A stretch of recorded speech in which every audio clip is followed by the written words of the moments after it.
mute all, and then Bob, give me a second, then I'll unmute. I'll ask you to unmute. Okay, Bob, you unmute. And like I say,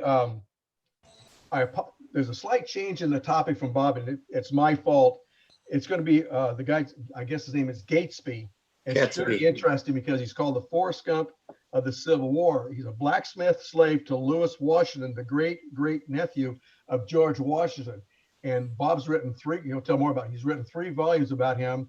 It's historical fiction, but it's actually all based on facts. So it's information he's got from a lot of people, a lot of diaries. So it should be very interesting. The other thing I want to just mention to let people know, just a reminder, those who haven't paid their dues yet, if they could send the dues and also donations are greatly appreciated. And one, I've already told a few people, I have some good news. I met a gentleman actually through the email. He was looking for somebody to take and hold on to the complete set of the Fisher Records War of the Rebellion. Well, like I say, the Hershey Civil Roundtable now has that complete set. And what I want to do is, like I said, I'm not going to sell it. We're not going to sell it, but what I want to do is got to find a place to keep it. And that with anybody that wants to do any research or just want to grab one of the books to review it, they're more than welcome. So we're going to keep that in-house with the Hershey Civil Roundtable. And Steve, and you guys from the Harrisburg Roundtable, you're more than welcome. I want to open to everybody so more people can use it because they're hard to get and you can't find them in too many places. And I know Bob's already raised his hand. I'm sure Joe's going, I think I'll get me a few. I see little Steve smiling. So that would be open to everyone. I do have them in my possession right now.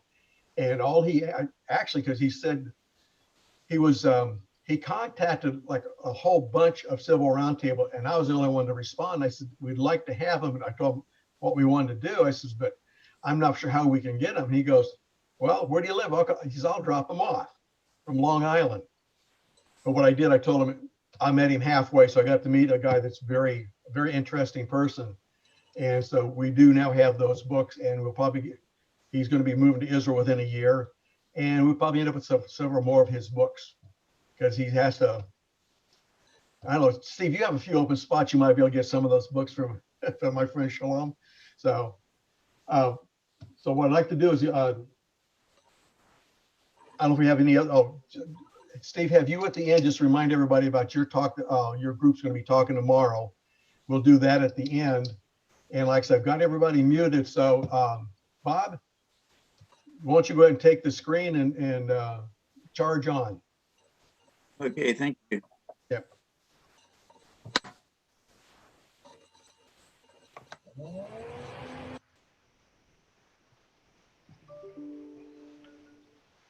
So am I on there now? No, you got to do your share screen. You haven't hit that yet. I thought I hit that.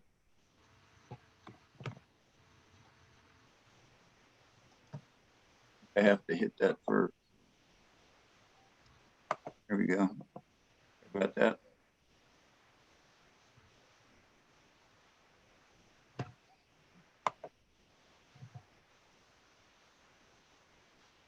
It should pop up here shortly. There you go.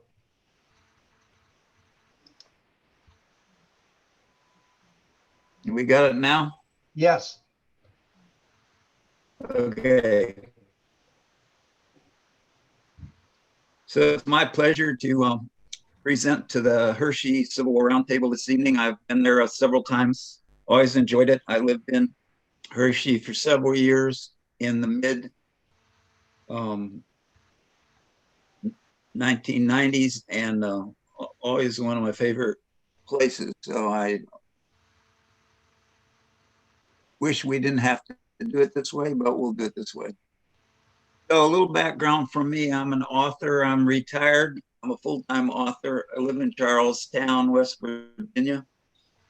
For those who don't know exactly where Charlestown is, it's about 4 miles from Harpers Ferry. I'm sure most of you have been to Harpers Ferry, the town where John Brown was taken when he was arrested. His trial was held in Charlestown, and he was hanged in Charlestown. My first published work was 1959, the Illinois Junior Historical Society magazine. And it was about basketball. So you can see my interest in history has changed a little bit since 1959. I've had about 5,000 articles published. My first book was published in 2006. I now have 19 books in print, an audio book, 5 ebooks, and 2 children's books. This is the one I was asked to speak on tonight. This was the cover from the Mort Kunstler painting, and the man that is closest to the right-hand side of the border there with the brown hat on and the white sash is the flag bearer, and that's Ricky's friend. I have a larger picture of this later on, so you might be able to see the rest of them in his flag. This was taken in Cashtown. Lee's army marched from Chambersburg through Cashtown to get to Gettysburg, as most of you know. Catesby is one of my favorite all-time characters. That's probably why I've written 3 books about him. Found a portion of his journals, and that's what got me started on writing about him. He has no last name. Catesby is his only name that he has. He's a slave of Colonel Lewis Washington, who lived in Charlestown. He lived at Bel Air, which was Charlestown, Virginia, and at the time it was one word, Charlestown. When I first started writing about Catesby, the mayor of Charlestown gave me a hard time because she said, Charlestown has a capital T and it's 2 words. And I said, not in the Civil War. It didn't change until in the around 1915. Lewis Washington was the great grandnephew of George Washington, Catesby's owner. Catesby's mother was a house slave at Bel Air. This is Bel Air and Colonel Washington. The mansion actually still stands today. It's a gated community. You can go in there and you can actually go into the mansion. It's kind of the place where they have receptions and that. They bulldozed everything around the plantation and it's now very nice upscale houses, but they did save the mansion, which was good. Catesby was educated by his mother, although it was illegal for a slave to learn how to read and write in Virginia at that time. He was also trained blacksmith. So he was worth more than the average slave. His worth was probably around $2,500, which was pretty high because of his training as a blacksmith and because he was educated. His goal was always to be free, but he had to be really careful because he knew if he tried to escape and he got caught, he would be hanged. And the other slaves on the plantation wanted him to run away with them. His excuse was always that he had a bad leg. He was permanently injured and he walked with a crutch. And so he told them that he would hold them back, that if they wanted to escape, that they needed to go together, but not wait for him because it would be real easy for people to figure out who he was and they would all be captured. He thought, truthfully, that he was much better off trying to escape by himself. Some people call this book the Forrest Gump of the Civil War. The reason for that is that Catesby turns up just about everywhere. Every time you turn around, he's there. And if you remember the movie Forrest Gump was at Watergate and he was at the White House and he was here and he was there and he was everywhere. So Catesby was at Harpers Ferry with John Brown. John Brown's men captured Lewis Washington and took them to Harpers Ferry and held him captive. He was at Antietam and he drove the wagon for the photographer. So he tells the story of what he sees the photographers doing and what he sees after the battle. His man that he worked for took him to hear the Gettysburg Address. He was in Andersonville prison as a captive. And he was at Ford's Theater the night that President Lincoln was shot.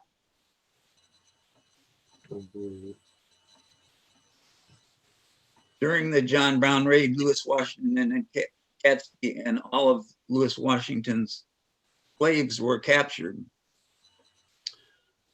when John Brown and his men came into town. And they were taken to the firehouse. John Brown knew of Lewis Washington and he wanted to capture the sword that Lewis Washington owned so he could wave it over his head at Harpers Ferry and say, "I'm a patriot." The sword was a gift of Frederick the Great to George Washington. So John Brown knew this. That's why he captured Lewis Washington.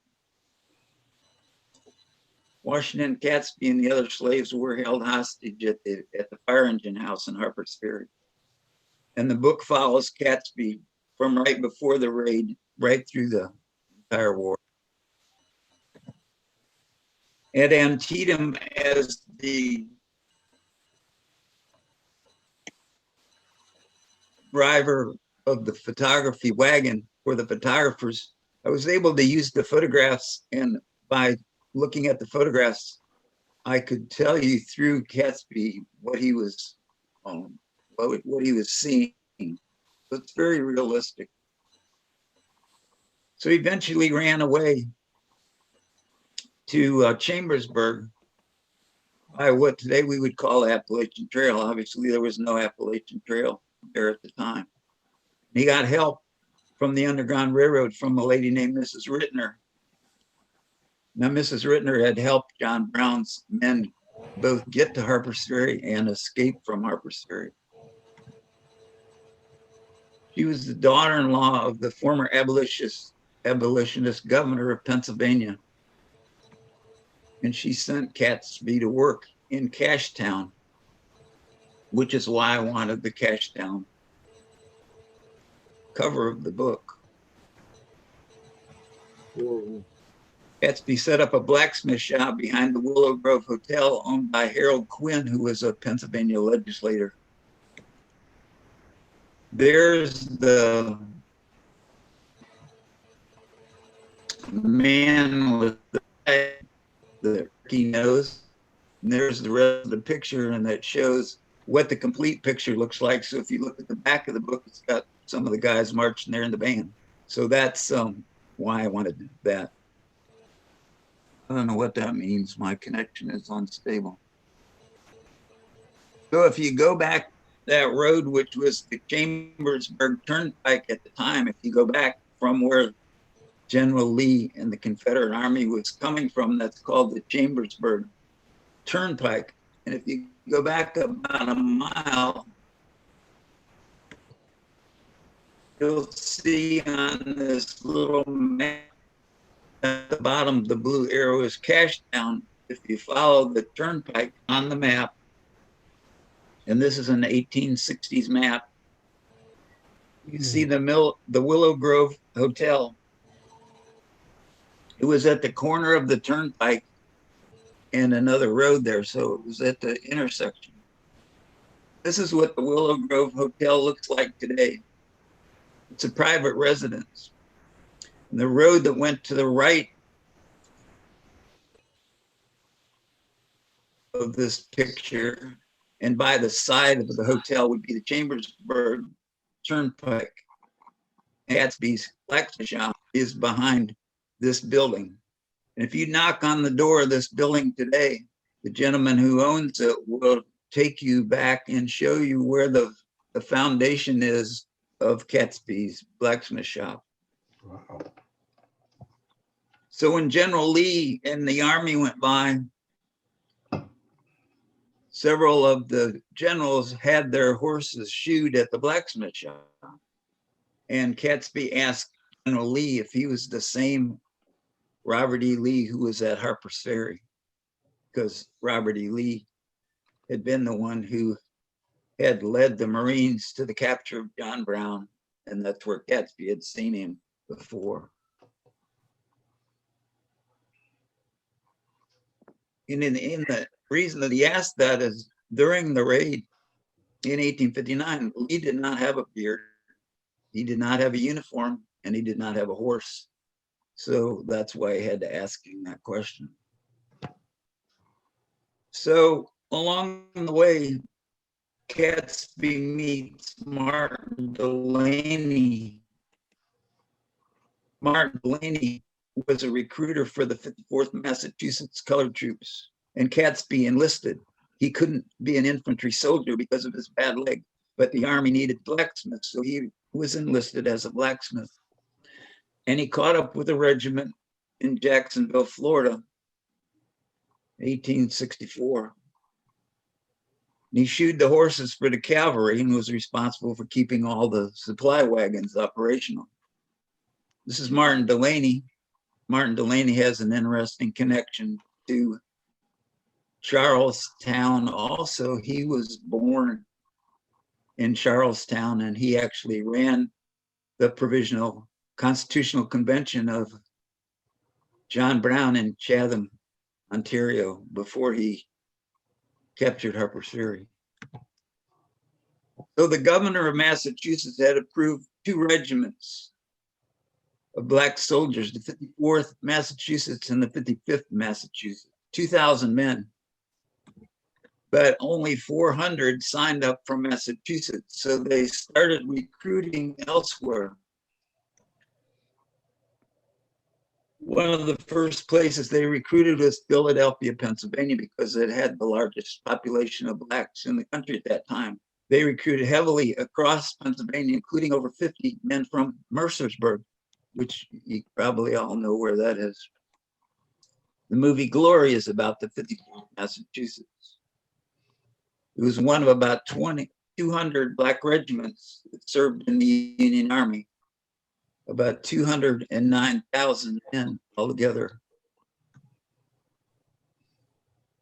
So at the Battle of Olustee, which took place February 20th, 1864, the largest battle in Florida, and they had sent the black soldiers there, including the 54th Massachusetts, along with the Union Army, to help recruit blacks and to cut off supplies that were coming from Florida up into the South.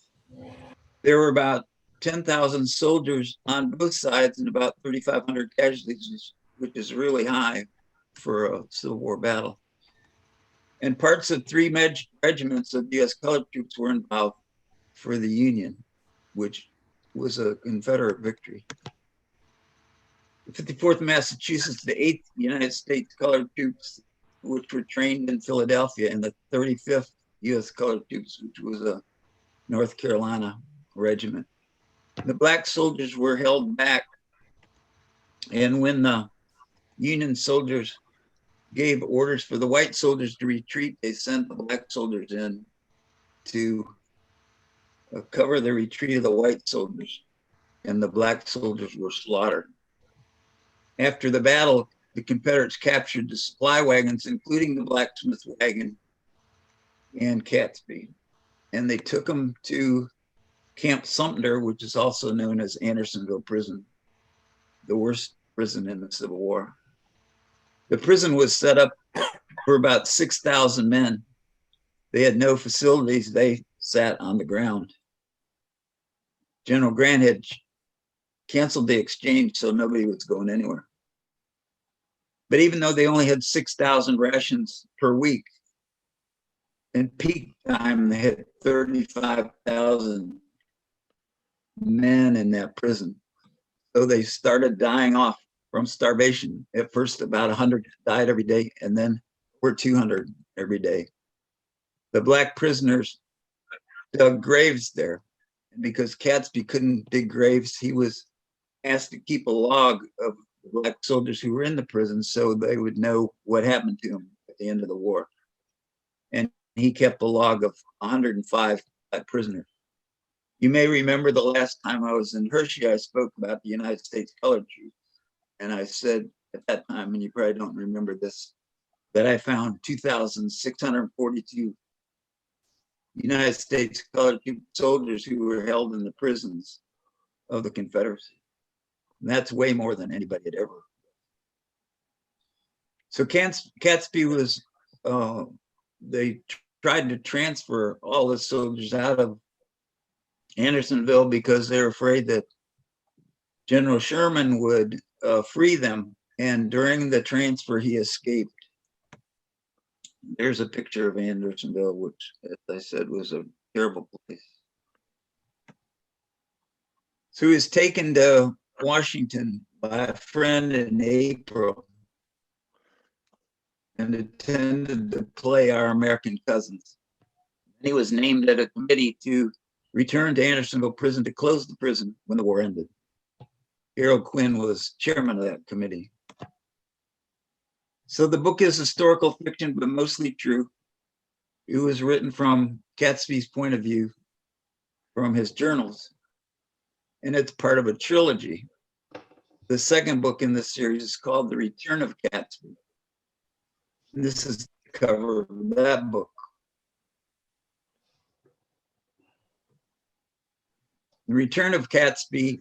Catesby recuperates from an accident that happened near Memphis, in which over 1,800 prisoners that had been released from some of the southern prisons had died. The book covers 2 of his children being born, him working as an aide in Harrisburg at the Capitol for Harold Quinn, who was a legislator. He operated the blacksmith shop again at the hotel. Asked to testify in the trial of William Wirtz. Now, William Wirtz was the commandant of the prison in Andersonville. And Wirtz had been charged with killing prisoners at Andersonville. Catesby was quite surprised to find out that of the 12 persons that Wirtz was supposed to have killed in prison, the charges in each case, and each of the 12 men did not list the man's name. They said his name was unknown. Catesby said, that's kind of hard to believe that you can sit on the ground next to a man that Wirtz came in and killed and have sat there and talked to him for 3 or 4 months and didn't know what his name was. He thought that the charges were trumped up. The trial was held in Washington. Wirtz became a scapegoat of the war. He was the only Confederate officer that was hanged for war crimes. This is Wirtz up in the right. This is his trial. If you know anything about the John Brown trial, it kind of looks like the John Brown trial because John Brown was also injured and was also laying down during his trial in Charlestown. Wirtz was hanged on November the 10th, 1865 at the old Capitol Prison in Washington, which is was about where the Supreme Court building is today. Catesby returned to Harpers Ferry, where he became the first colored teacher at Storr College. This is on the campus of Storr College, and what you may be surprised to see is that the John Brown Fort was on the campus of Storr College for 58 years. It's now down in the lower town, but it was on the campus of Storr College till 1968. Storr College was founded in 1867 to train newly freed blacks as teachers. From its charter, Storr accepted men and women of all races, creeds, and color. So it was kind of ironic in 1955 when the Supreme Court decided to integrate the schools and they closed Storr College that had been integrated from day one. Catesby was a teacher there, even though when he was hired, he had never been in a classroom prior to his first day of teaching. His mother taught him how to read and write. He had never attended a school in his life. He encouraged his students to never give up. His students were all ages, boys and girls, black and white. He told his students to say every night before they went to bed, I can be whatever I want to be. And he believed that if you didn't get to a point where you believed that you would not succeed. He felt if he could succeed with a bad leg, being a slave, and with all that had happened to him, that others could succeed too. Easy for me to say. This is the third book in the trilogy, Catesby, the final chapter. This just came out about 2 months ago. Catesby returns from a 2-year absence where he's recuperating from an accident. He didn't remember who he was or where he had lived. He returns home. This is very surprising and interesting what happens to him. He meets Frederick Douglass when Douglass visits Storr College, and Douglass has dinner with him and his family. He writes regularly of his experiences in a newspaper by J.R. Clifford, who ran a black newspaper in Martinsburg. J.R. Clifford was the first black attorney in West Virginia. And he works as an envoy to Storr College President Nathan Brackett. He has much to teach those who listen. So then I wanted to just give you a little bit before I answer any questions here. I wanted to give you a little bit about a couple of new books that I have since the last time I was in Hershey. The book on the left is a children's book called I Was a Drummer Boy in the American Civil War. It's based on the story of James Minahan, who was the nephew of my great uncle, Michael Minahan, who fought for the 105th Illinois. And James was 11 years old and was the drummer boy. And what I learned in writing the book was that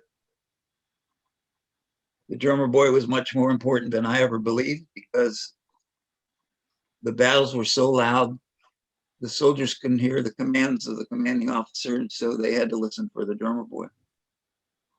The book on the right is called The Blind Boy Who Helped Save the Union. It's based up on a historical fiction story about my grandson, Kyle, who was born blind and lives around Annapolis, Maryland. I put him in a situation during the Civil War where he overheard the plot to send blankets with fever germs on it to President Lincoln to try to kill him. Kyle always said to me, Grandpa, people think because I'm blind, I'm also deaf and I'm stupid. He said, I just can't see. So what happens in the book is when he's overhearing these two men talk, the one man says, should we be saying this in front of that little boy? And the other guy says, oh, obviously we can keep saying that because he's obviously deaf and dumb, which he isn't. So that was a fun book to write. These are two of my newer books that I didn't have the last time I was in Hershey. Southern Oasis at Gettysburg is the story of the Daniel Lady Farm at Gettysburg. Some of you may have visited there. It's the only Confederate site in the North that's open on a regular basis. They have reenactments there and they have educational workshops. They do a lot of work with the Boy Scouts. It was the site where Edward Johnson's division camped starting on the evening of July the 1st and stayed there till the evening of July the 3rd. They missed the first day of battle. They had over 5,000 casualties and they were taken care of in the barn and the house at the Daniel Lady Farm. It's historical fiction, but in doing my research, I matched the records of the regiment to those wounded at Gettysburg. I put the wounded from the records in the hospital. And I have two clergy that were there walk around and get the stories from each one of the soldiers. So the stories are true. The men that actually were wounded at Gettysburg are in the hospital. And the last part of the book, it tells you what happened to each one of those. And book on the right is Dennis Hart Mahan, military tactics instructor at West Point. I like to write books about people that most people have never heard of. He was teacher at West Point for 41 years. He taught almost every West Point cadet that fought in the Civil War. Over 900 were in his class, including over 500 generals on both sides. About the only one that he didn't teach was Robert E. Lee, who was graduated from the school before he started teaching there. Very interesting book. Here's some of my other books. Harriet Lane, the original First Lady of Washington. Harriet Lane was the niece of James Buchanan. You know of him from being a president from Pennsylvania. She lived in Charlestown while she was attending school here, and many of her aunts and uncles from her father's side also lived in Charlestown, so there's the connection there. Countdown to West Virginia Statehood is a nonfiction book I wrote for the 150th anniversary of the founding of the state of West Virginia, which was June 20th, 1863. House Divided Against Itself. Ricky is another of Mort Kunstler's paintings. It's the story of Wesley and William Culp of Gettysburg. And everybody says, well, I know that story. Well, I wrote the story from the day that they both enlisted, and I followed them through the Civil War. So you'll know what the end of the story is, but you probably don't know the beginning of the story, which is very interesting. The Amazing Legacy of James Hanger, Civil War soldier. James Hanger was the first amputee of the Civil War. Probably the most significant soldier in my mind who ever fought in the Civil War, even though he never signed his enlistment paper. He was never in a battle. He was never given a gun. He was in the cavalry. He never had a horse. We say, well, Bob O'Connor, you're crazy. How could he be the most significant soldier in the Civil War?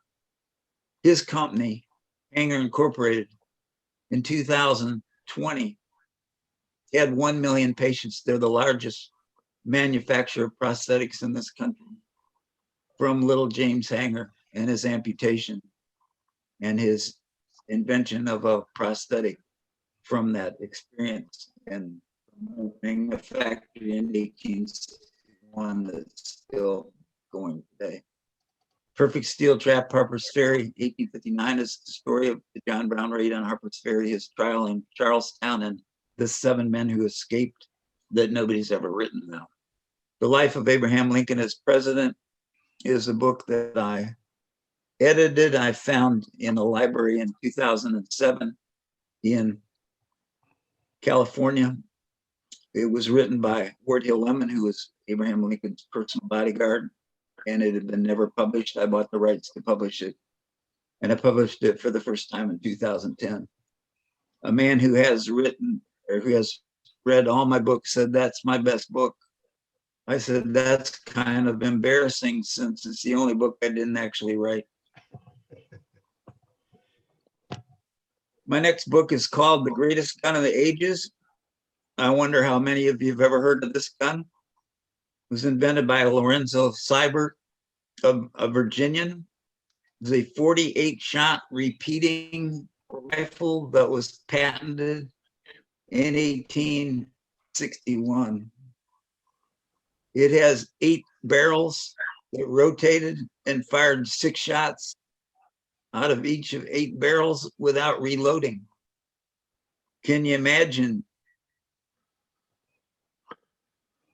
100 soldiers coming over the hill with single shot muskets firing at you, and you had 100 guys on the other side with 48 shot repeating rifles. How do you think they'd fare in that battle? The only problem with this gun is only 2 were ever made. So this is a story of why that gun was never manufactured. A really interesting story about a man that nobody's ever heard of. Here's 2 future books that'll kind of freak you out. The Trial of John Wilkes Booth, and The Trial of Jefferson Davis. This is my new trial series. There's going to be some others that go along with it. What I'm doing is I'm taking people that never went to trial and bringing them to trial and seeing how they fare. Obviously, John Wilkes Booth was dead, didn't go to trial. Jefferson Davis, as you know, was captured, incarcerated, never went to trial because the government was afraid that if he went to trial, that the Constitution would be brought in and that it would be proven that secession was legal, which would embarrass the federal government. So just before I ask questions, I'm going to make you an offer here for anyone watching tonight. Purchase any 2 of my books. In the next 30 days, I'll give you $3 off the lowest of the 2 prize books. The special offer will not show up on the website. It is not available to everyone, just the ones that watch tonight, and I'll refund your money when I ship you the book. So thank you for your attention. It's been my pleasure to be your speaker. I'd be happy to answer any questions that you might have. Okay, good talk. Let me make this smaller so that we can. Yeah, just go out of the share screen will be good. So if, like I say, if anybody has any questions, go ahead, unmute yourself and just identify yourself. We know we don't see everybody. And then ask the question, and just let you know, we had a total of 47 people tonight, Bob. Yeah. I think wow, that's our good. record. So Appreciate we did good. Or actually, you did good. Has any questions, please feel free to ask Bob any questions. Yeah, Bob, this is Steve Smith. I was intrigued by your book on the Lady Farm. Just yesterday, I was speaking to Craig Kaba, who's a member of our Harrisburg Roundtable, and he mentioned that he was instrumental in purchasing that farm and turning it over to the National Park Service. He talked about going to Washington and arranging a grant that covered about $500,000 of the purchase price. Well, actually, the National Park Service does not own the Daniel Lady Farm. Oh, okay. Well, it's owned by the Gettysburg Battlefield Preservation Association.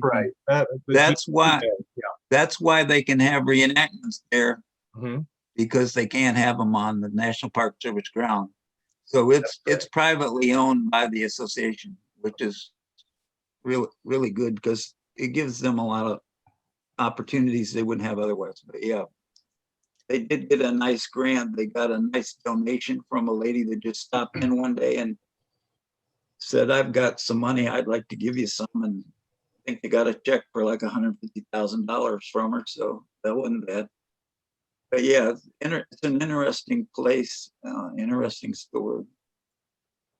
When I was doing research for the 60th anniversary of the Harrisburg Roundtable 2 years ago, I discovered that many of our founding fathers were, back in the 1959 time period, were deeply involved in battlefield preservation and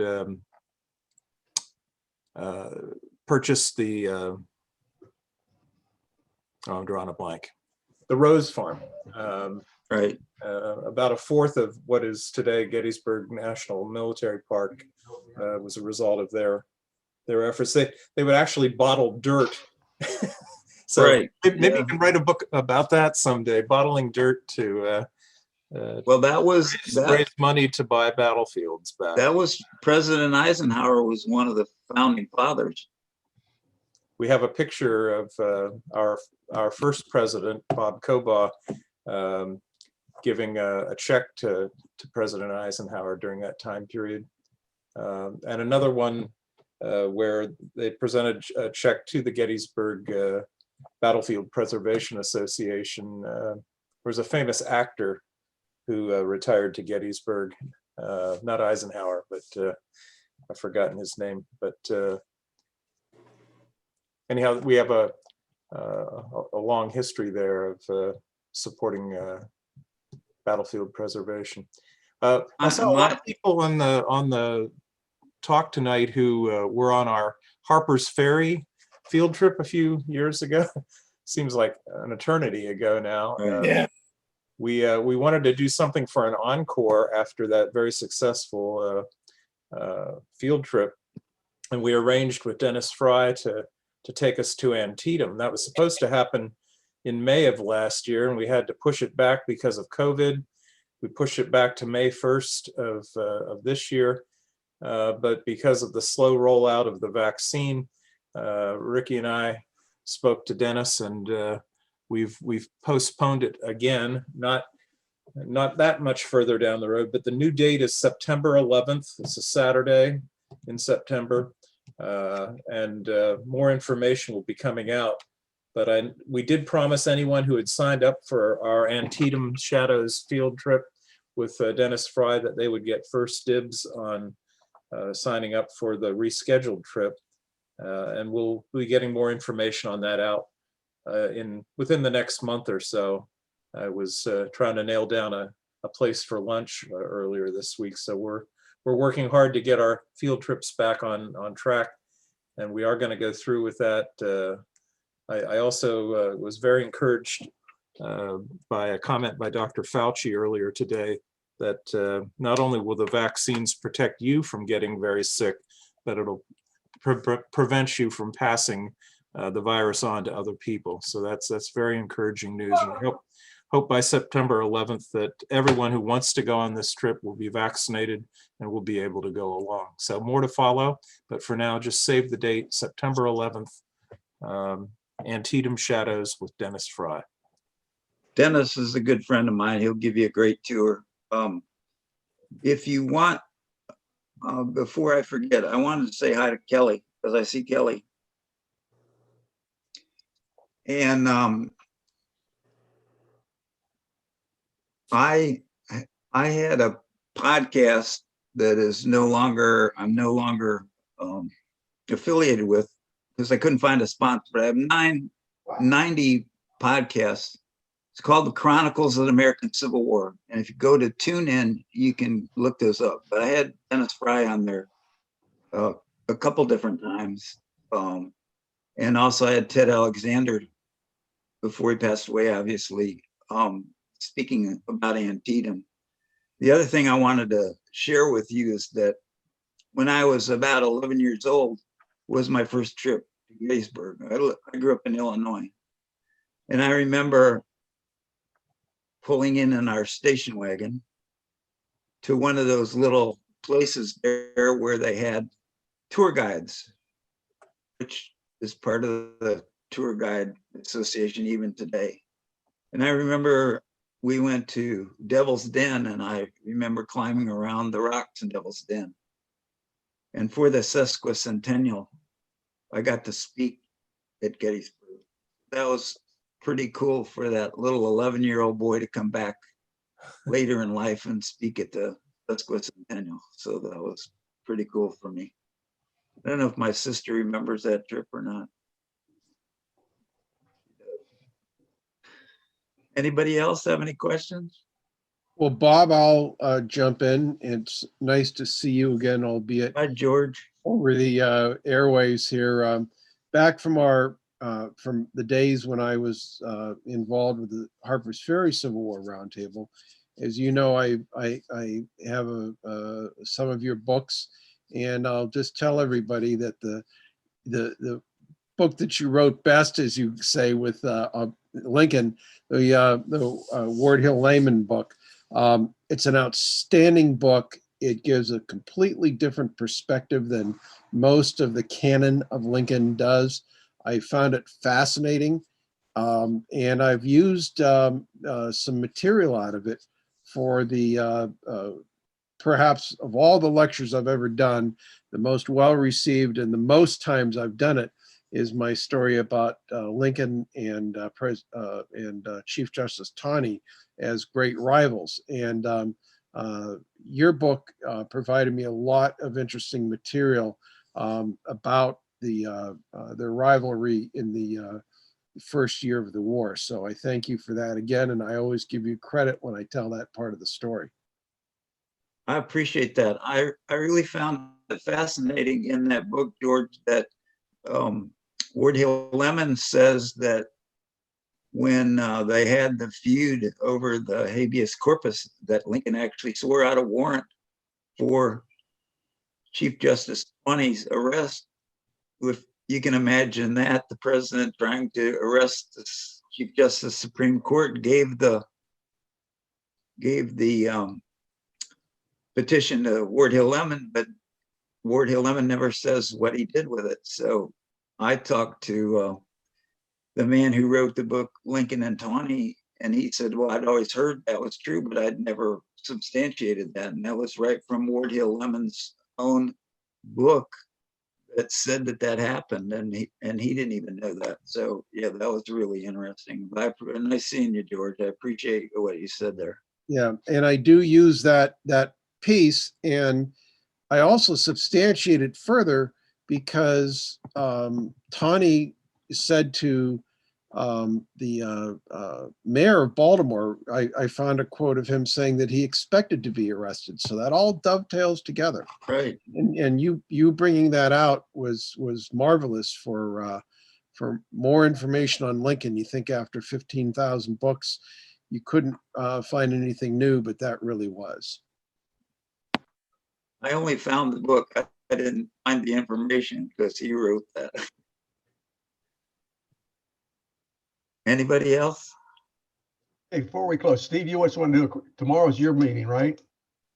No, it's Friday a week from now. Okay, just do a quick blurb on that, then we'll sign out. So Yeah, the Harrisburg Civil War Roundtable's February meeting will be Friday the 26th of this month. And our speaker will be one of our past presidents, Jim Brommer. He'll be giving a talk on a great naval hero of the Civil War, William B. Cushing, the brother of the famous Alonzo Cushing, who was killed in action while repulsing Pickett's charge at Gettysburg. So we begin at 7 p.m. We ask everybody to tune in about 15 minutes early so we can start promptly at 7. So I hope you can join us. I noticed a number of Hershey folks tuned in for our last event, and we hope that you'll come back and listen to Jim Brommer on William B. Cushing, Friday the 26th at 7. Thank you. all right, thanks, Steve. See you then. Okay, and just the last, our next month's meeting is going to be surprising on the 18th again. We're going to have Bob Etchberg. He's going to be doing, it's called Trump, Trump, Trump, not President Trump. It's the marching Trump. And he's going to be talking about the 93rd PA's 37-mile march in 17 hours to get to Gettysburg for the battle. So we're going to do another thing on Gettysburg with some Pennsylvania troops. So does anybody else have anything else before we close out? Okay, like I say, anybody here that wants to get put on the email list? One sec.